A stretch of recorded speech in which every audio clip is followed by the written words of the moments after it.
A Great Argead Saga Alexine, Alexander the Great. Volume 2, Hieros Lachus, The Sacred Band. By Macaulay Naki. Episode 2, Crucible of Thebes. Late October, 368 BCE, the Cadmea, Thebes. House of Pammenes. The city of Thebes erupted in a jubilant cacophony as the citizens welcomed their returning heroes. Amidst the surging crowds, a solitary figure stood slightly apart, his keen gaze fixed on young Philip. It was Pammenes, a man in his late 40s, whose bold frame and steady stance bore witness to years of military command.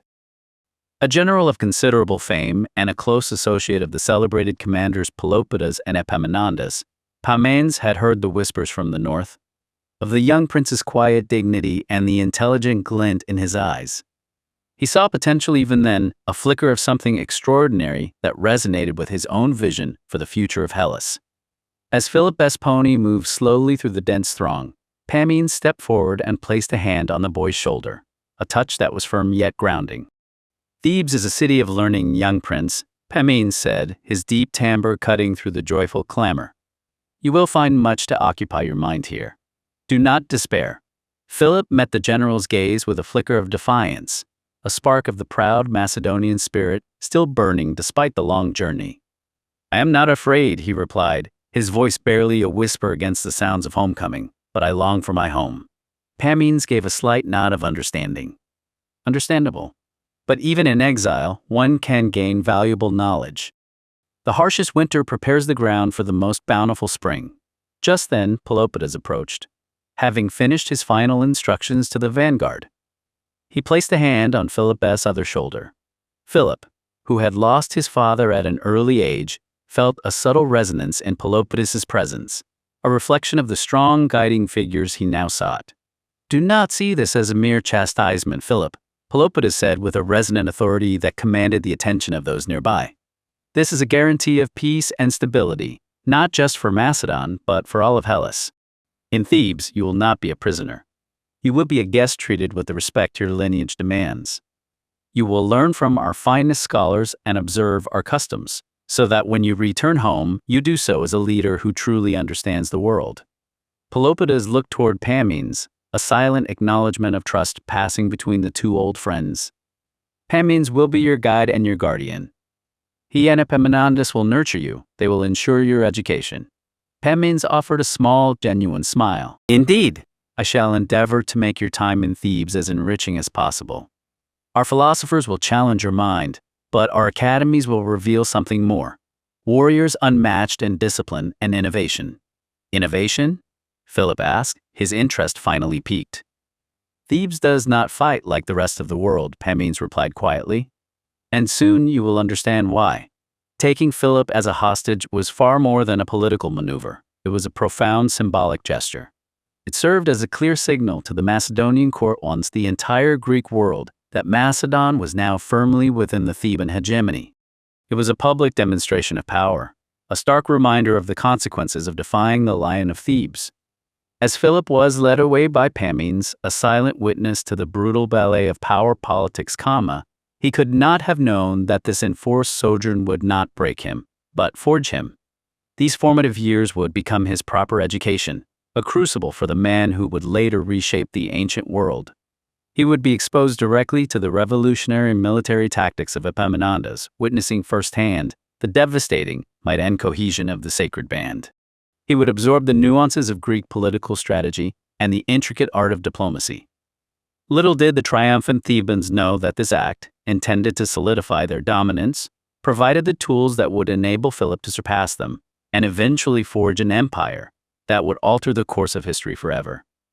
They stopped before a sturdy two-story house, its whitewashed walls gleaming in the late afternoon sun. It was not the sprawling, gold-flecked labyrinth of the Macedonian royal palace, nor did it boast the elaborate mosaics Philip was accustomed to.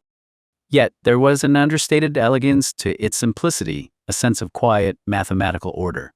Beyond a heavy wooden gate, a well-tended garden already showed the first brave blossoms of the season. Antigonus shifted his weight, his fingers twitching against his tunic as he stared up at the unadorned stone facade. No towering watchtowers, no heavy iron grates at the windows, Antigonus thought, narrowing his eyes suspiciously. It looks peaceful enough, too peaceful. General Pammenes isn't keeping us as prisoners in a dungeon. He's housing us like honored guests. But a golden cage is still a cage. Beside him, 12-year-old Leonidas let out a quiet sigh of relief, his shoulders slumping. It's a house, Leonidas thought, relief washing over his tense frame. Just a regular house. Not a cold military tent or a damp barracks floor. If we have to be hostages, at least we get to sleep under a roof with a real door. Welcome, young Philip, and welcome to all of you, Pammenes said, turning back with a warm, measured smile as he pushed open the heavy wooden gate. This will be your home during your stay in Thebes. As they stepped across the threshold, a small retinue of servants emerged from the shadows of the inner courtyard. A lean man with kind eyes, Lycan, stepped forward to bow, followed by Callie, the cook, who offered a small, sweet honey pastry on a simple wooden tray. The household moved with a quiet, synchronized efficiency that Philip had previously only seen in military units. Pethan stared at the offered pastry, his stomach giving a nervous rumble. They're feeding us sweets, Pethan thought, blinking in surprise. Back in Pella, when brothers fell out or alliances shifted, people poisoned wine at the dinner table. Here, they greet us like family. Is it a trap, or are they genuinely civilized? Lycan oversees the household, Pammenes explained, gesturing gracefully to the steward. He will show you your chambers. In Thebes, we believe a well-managed house is the foundation of a well-managed state. A mentor crossed his arms over his chest, his face hardening into a scowl as he glared at the orderly courtyard. Foundations of a state, a mentor thought bitterly, his jaw tight. They act like schoolmasters teaching peasants. We are Macedonian nobility, not children to be managed by a general turned housekeeper. Philip followed Lycan through the interior, flanked by his companions. The furnishings were practical but expertly crafted from polished dark wood. Scrolls filled shelves that lined the walls of the main room, and the air lacked the cloying scent of heavy incense and stale fear that permeated Pella. Lycan pointed out the bathing area and a small enclosed garden at the back before leading them to their shared chambers, a modest, sprawling set of rooms overlooking the quiet street. Rest, my lords, Lycan advised with a respectful bow. Dinner will be served when the evening star appears. Pammenes appeared at the doorway as Philip inspected the simple sleeping quarters. A fresh pallet waited with clean linens by a window overlooking the courtyard.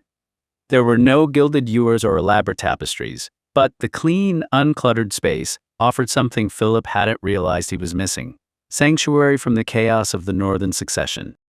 Is it to your liking, young Prince, Pammenes asked, watching him closely. It's spotless, General, Philip observed, running a hand over the smooth, unornamented wood of a writing desk. In Pella, opulence often hid layers of grime, political paranoia, and neglect. Here, every surface seemed to gleam with a purposeful, rational shine. Pammenes smiled, pleased by the observation. Cleanliness reflects order, Philip. And order is the soul of Philota, the orderly love of the state. It begins at the hearth and ends at the spear point. Antigonus exchanged a sidelong glance with Philip, whispering under his breath, "Did you hear that?" Even there, housekeeping is a military drill. Philip gave a faint, knowing nod, his analytical mind already spinning. He's right, Philip thought, staring at the precise alignment of the chairs and the immaculate shelves. They don't just train soldiers on the field. They train the mind from the moment you wake up in your bed. Every detail here has a purpose. Now, Pammenes continued, his tone shifting to something more purposeful. The dust of the north still clings to you all. Come, let us visit the Thermae. You'll find it quite invigorating after weeks on the road. We will rid ourselves of that grime with steam and hot water. Pethan's eyes widened slightly at the mention of public baths, while Leonidas looked up eagerly. In Pella, bathing was often a rushed utilitarian act performed in cold river water or cramped quarters.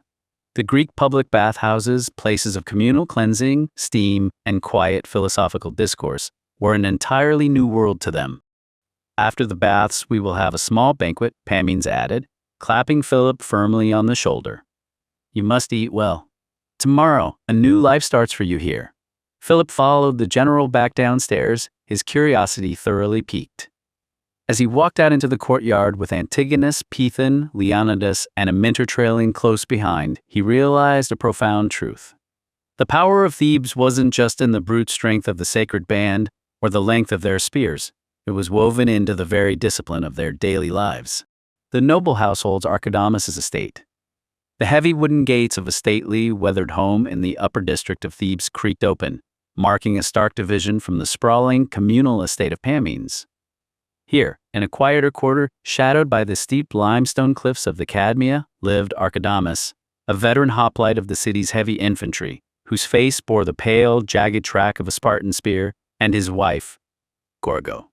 They were a couple whose youth had been carved away by decades of occupation, war, and resistance. Their 3 children were long grown and gone from the hearth. Their eldest daughter married into a family of potters near the Proetid Gate, their second son serving on garrison duty at Plataea, and their youngest, a boy named Ismenias, lying cold beneath the rocky soil of Leuctra, where Spartan iron had taken his life years ago.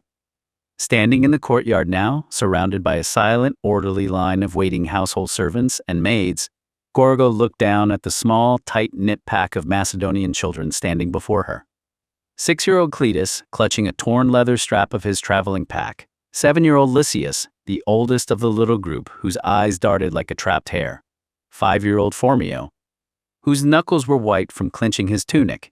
And 6-year-old Cylon, who was too young to understand politics, only knowing that his mother was far away, the horses were gone, and his belly felt hollow.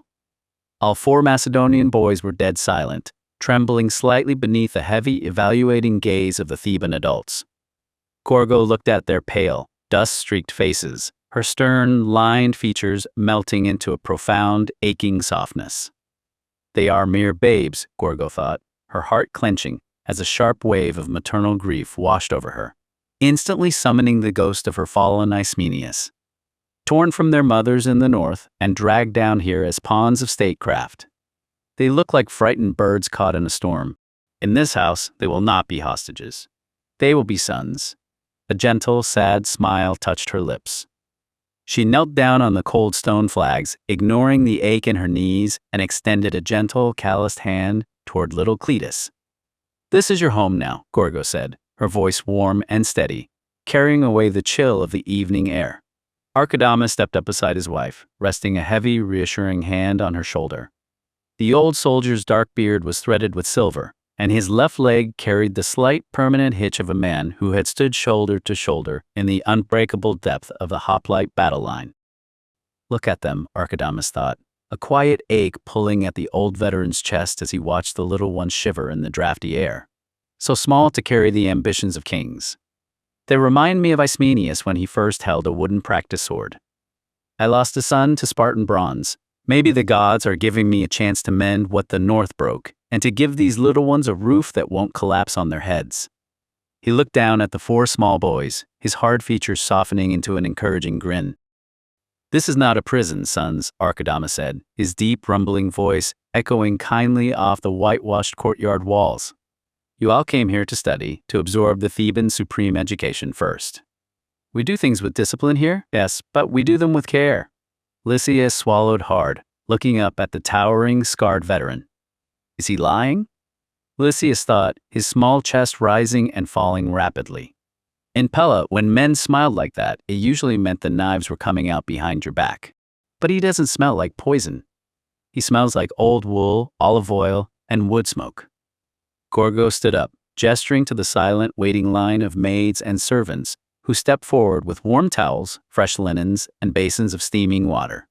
"Let's take a bath and get clean, change clothes, then we eat," Gorgo urged, her eyes bright with a sudden, fierce determination to mend what the kings had broken.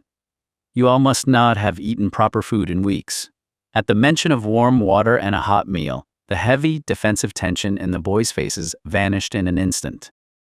Phormio's eyes widened, a flicker of genuine hope breaking through his terror, and little Cletus let out a small, trembling sigh of relief. All 4 boys nodded eagerly, their collective panic dissolving into the simple, desperate longing of children ready to be looked after. Page and student quarters. The heavy double doors of the page and student quarters swung open with a slow, grinding groan, echoing off the high stone ceilings of the western garrison complex. General Charon, a seasoned commander of the Boeotian League, whose chest was crossed with ancient scars from the liberation of the Cadmea, strode into the grand hall with a firm, measured step. Behind him walked 25 Macedonian boys, ranging tightly between the ages of 8 and 11, an awkward, restless cohort standing right on the razor's edge between childhood and military service. Among them walked 4 boys who had quickly bonded into an inseparable mess hall pack. Phaedidus, age 11, the oldest and most naturally protective of the 4, possessing a quiet, watchful maturity, born from growing up too close to the shadowed corridors of the royal court in Pella. He had seen how quickly favor turned to peril under Alexander II, instilling in him an innate caution and a heavy self-imposed duty to shield the younger boys from the harsh realities of their new captivity. Argead, age 10, sharp-tongued, fiercely competitive, and quick to challenge anyone who mistook his youth for weakness. Beneath his abrasive, defensive bravado lay a burning pride in his family's military lineage, refusing to let any Theban see him cower, even when his limbs trembled with fatigue. Polycles, age 9, observant and analytical, more inclined to count the bronze rivets on a soldier's greaves or map out courtyard escape routes than start a brawl. His mind worked like a silent ledger, cataloging every detail of their environment, while the others let their tempers flare. Drusillus, age 8, the youngest of their immediate squad, wide-eyed and constantly clutching a small, rough wooden figurine of a hunting dog, carved by his older brother, before their caravan crossed the frozen northern border. For him, the figurine was the last fragile tether to the home that felt 1,000 leagues away. General Pammenes stopped at the center of the vast timber-beamed hall, turning to face the assembled pack of boys. The air here smelled faintly of beeswax, cedarwood shavings, and crisp, laundered wool, a stark, clean departure from the dust and sweat of the open road. "Listen closely," Pammenes began, his voice carrying the effortless, carrying resonance of a man used to drilling battalions across open fields. In Pella, you may have lived in scattered chambers with your own personal attendants guarding your doors. Here, in the page quarters of Thebes, you live as one collective body. The phalanx does not recognize princes and peasants when it marches. It recognizes only brothers who share the same shield wall. Your training starts tomorrow before the morning star clears the mountains. But tonight, this is your domain. He gestured down a long, whitewashed corridor lined with heavy oak doors, each marked with a painted bronze symbol indicating the quarters for 4. 4 to a room, Pammenes continued, giving a rare, approving nod. You will sleep under the same roof, eat at the same tables, and hold each other accountable. If one stumbles in the training yard, all 4 carry the weight. Settle in. As Pammenes turned and strode back out into the courtyard, the 25 boys dispersed into the hallway, shuffling toward their respective quarters. Phaedidus, Argead, Polycles, and Drusillus pushed open the heavy wooden door, marked for their squad, and stepped inside. The room was surprisingly spacious, designed with a clean Spartan functionality. 4 narrow cots crafted from polished dark wood and laced with taut leather straps stood against the whitewashed walls, each dressed with clean woolen blankets. A single long writing desk sat beneath a high iron-grated window that looked out over the lower city, and a large communal chest rested at the foot of the beds for their traveling packs. There were no tapestries, no golden ornaments, and no private servants waiting to unpack their gear. Drusillus dropped his small pack onto the nearest cot, the heavy thud sounding unnaturally loud in the quiet room. He sat down on the edge of the mattress, his fingers tightly clutching his wooden figurine. It's too quiet, Drusillus thought, his lower lip trembling slightly as he stared up at the high timber beams of the ceiling. In my room back home, there were always guards outside the door and torches flickering in the corridor. Here, it feels like a fortress wall. Are we prisoners locked in the tower, or are we actually supposed to live here? Argead crossed his arms, pacing across the polished wooden floorboards and kicking the leg of the writing desk with his sandal. "Did you hear him?" Argead muttered, his voice dripping with defensive skepticism.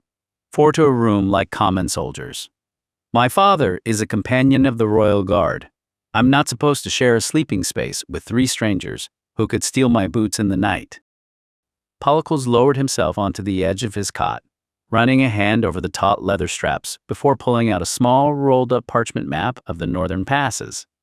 They aren't going to steal your boots, Archidamus, Polycles said quietly, his eyes scanning the ink lines of the map. Look at the layout of this building. It's built defensively. Every room in this corridor faces inward toward the central courtyard, and the doors don't even have heavy exterior locks. They aren't trying to lock us in, they're training us to live shoulder to shoulder, so we don't break when the line meets an enemy shield wall. Theban walked over to the high window, pushing it open a fraction of an inch.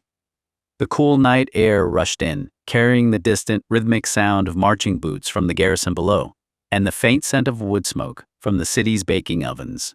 He turned back, looking at his three younger companions, his gaze steady and unyielding. Polycles is right, Theban thought, taking a deep, grounding breath. We aren't in Pella anymore.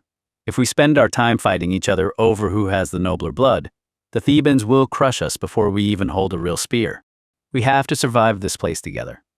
Polycles is right, Theban said aloud, his voice cutting through Archidamus's grumbling. He walked over and clapped a firm, reassuring hand onto 8-year-old Ursilus's shoulder, noticing how the boy's fingers were still white, knuckled around his toy. We're a squad now. 4 boys, 1 room. Whatever happens tomorrow in the gymnasium, we face it together. Let's unpack our gear before the night watch calls for lights out. Field Cadets Barracks.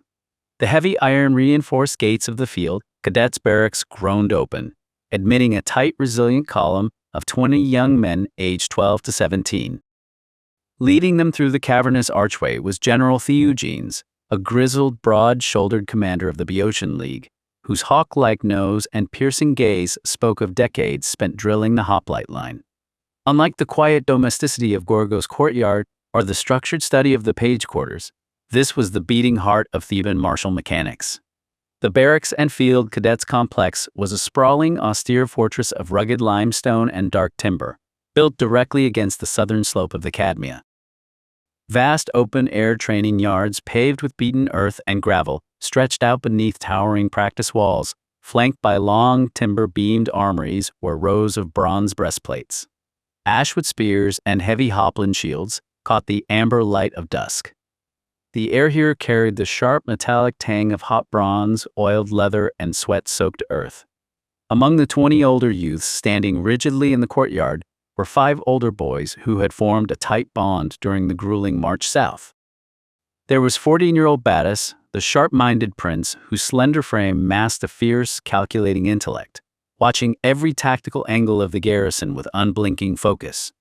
Beside him stood 14-year-old Laugus, whose quiet, steady resilience kept him grounded as he observed the layout of the fortifications without a word of complaint.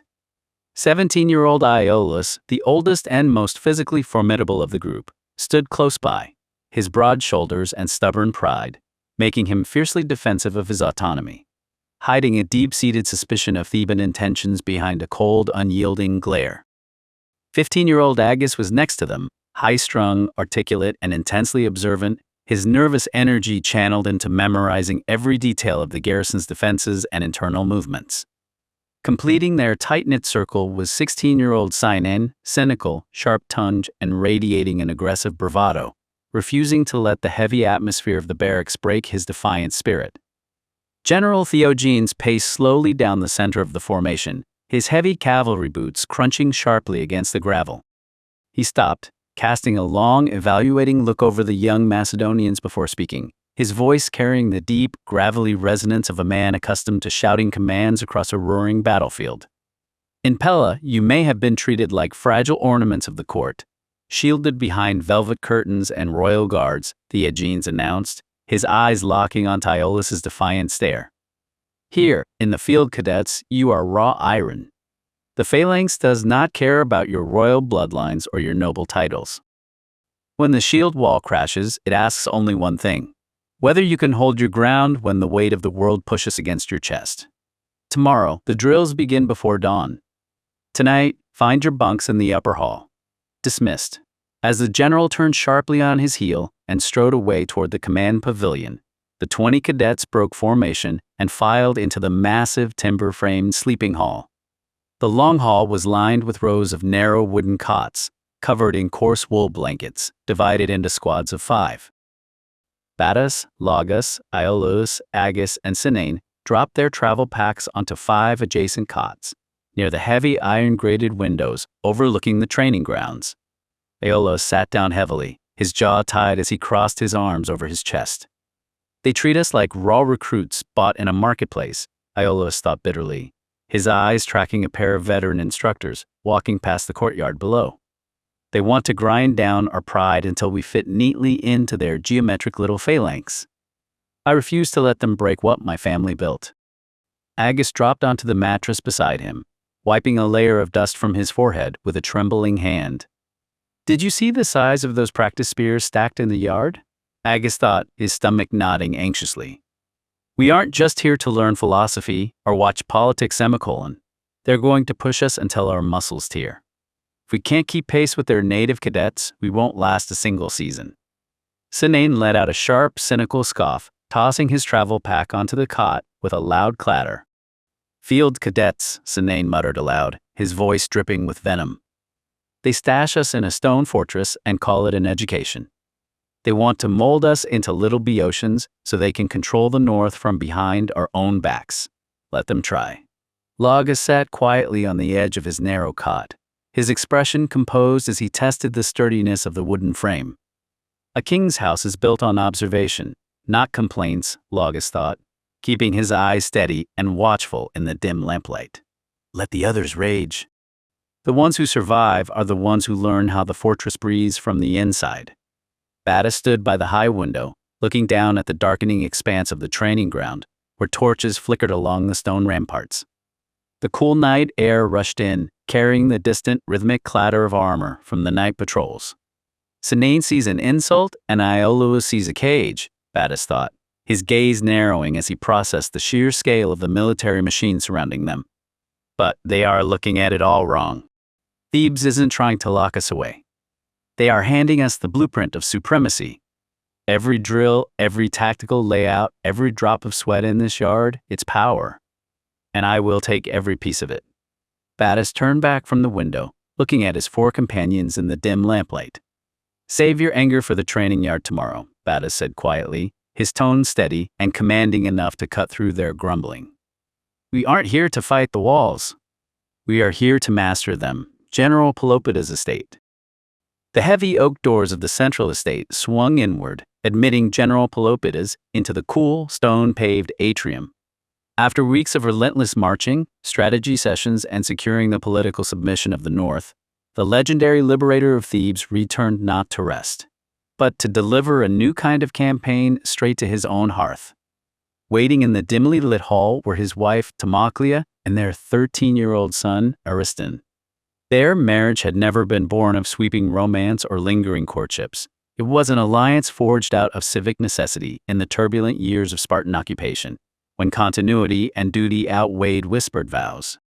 While Pelopidas spent his life bleeding on the battlefield, organizing the sacred band and driving Spartan iron from the Cadmea, Timoclea had raised Ariston almost entirely by herself, relying on the quiet, efficient cadence of household servants and trusted maids.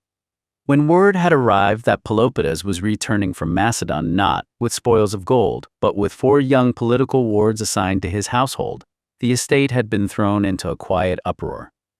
Timoclea stood near the central hearth, her hands clasped tightly before her woolen stola, her heart fluttering with a mixture of sharp anxiety and buried, maternal anticipation. Another campaign, brought right into my halls, Timoclea thought, her chest tightening as she stared at the empty doorways. He is a general of the state, but he treats our home like a barracks. Yet perhaps it is not entirely a burden. My house has been too quiet since Ismenias fell at Leuctra. If these northern babies fill the empty chambers, if they bring life back into these stone walls, maybe the endless absence of my husband will feel less heavy.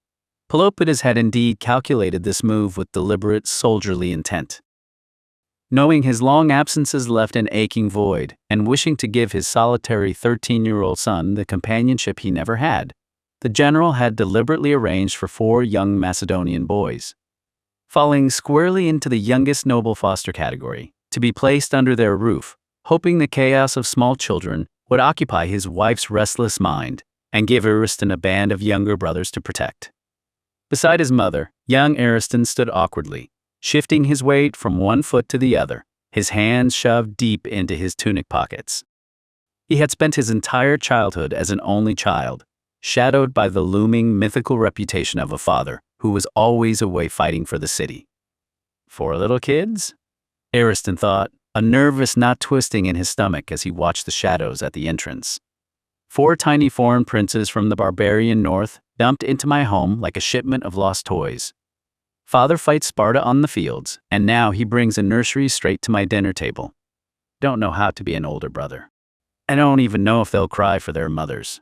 Heavy, travel-worn footsteps echoed in the corridor, and Pelopidas stepped into the light, flanked by 4 young Macedonian boys who had been assigned to his estate. They were a study in pure childhood exhaustion and terror.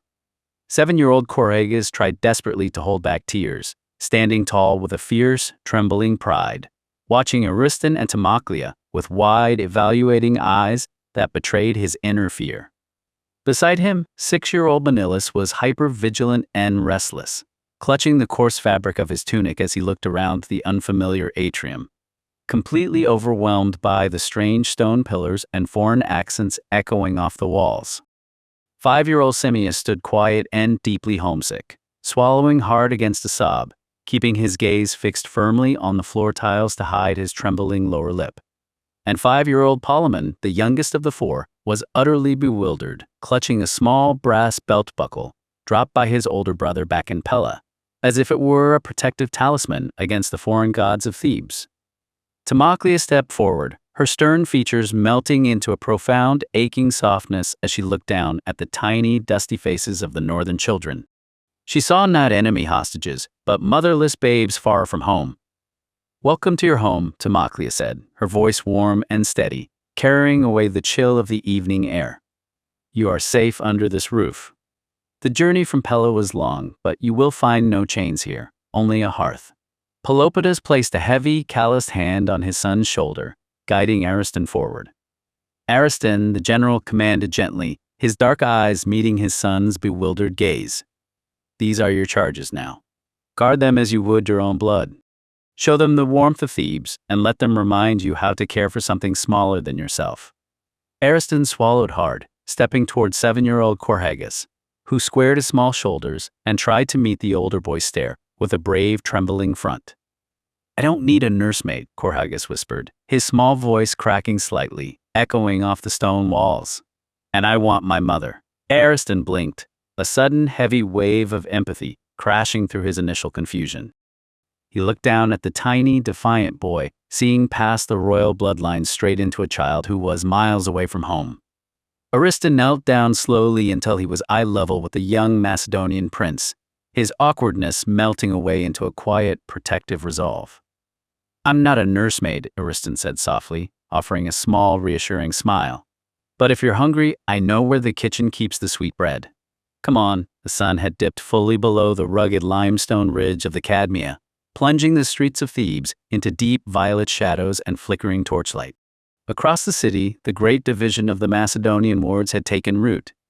The 25 boys of the page and student quarters, the 4 youngest children in Gorgo and Archidamus's quiet courtyard, and the 20 hardened youths standing within the austere limestone walls of the field cadets' barracks, all faced the same stark reality. Their old lives in Pella, shielded behind heavy timber doors, guarded by private attendants, and wrapped in the insulated luxury of the royal court, were gone. In this new chapter, the gentle comforts of home were replaced by the unyielding, rhythmic pulse of Theban discipline. Every corner of the city seemed to breathe a collective purpose, reminding them that they were no longer simply princes, nobles, or sons of the northern hills. They were pieces in a vast, calculated game of statecraft, housed in communal dormitories, where privacy was stripped away and replaced by the inescapable presence of peers. Anxiety hung heavy in the evening air, thick as the steam of the thermi and sharp as the tang of hot bronze in the training yards. Yet, beneath the nodding fear in their stomachs, a fragile spark of hope flickered. Across the separate estates and garrisons, the reactions of the boys varied wildly as the weight of their new reality sank in. Some younger boys, exhausted and overwhelmed, found unexpected solace in the warm, calloused hands of their Theban guardians, letting their defenses crumble into the desperate, simple longing to be looked after. Others stood tall, their proud Macedonian blood stiffening their spines as they viewed the communal barracks and rigorous schedules as an intolerable cage, whispering fiercely among themselves of escape and plotting how to outlast their captors. A few, sharper and more calculating, stared out through iron-grated windows at the sprawling training fields below, recognizing that the walls enclosing them were not merely built to imprison, but to forge. They saw the blueprint of military supremacy laid out before them, choosing to swallow their pride and master the system rather than fight it. As the night watch called out across the silent courtyards and the flickering torches burned low against the stone ramparts, the boys settled into their narrow cots. Divided by age, scattered across different quarters, but bound by a shared fate, they closed their eyes against the unfamiliar dark. Tomorrow the sun would rise over the mountains, the drill sergeants would call the formations, and the true Crucible of Thebes would begin. To be continued in Episode 2, Thermi, Secrets in the Steam. Watch and listen now. Watch the cinematic video trailer. Listen to the full saga now. Bookmark Volume 1, Talesia's Playlist. Volume 2, Hieros Lachus, the Sacred Band Playlist. Bookmark Volume 1, Divine Oracle Playlist. Join the Vanguard. A new episode drops every single day until the epic conclusion of Volume 2. Each chapter delivers a tight, hyper-focused 10 to 30-minute hit of cinematic historical drama, perfect for your daily plunge into antiquity. Subscribe to follow the bloody rise of the Argead dynasty. Thumbs up to help push our Vanguard through the algorithm's gauntlet. Comment below.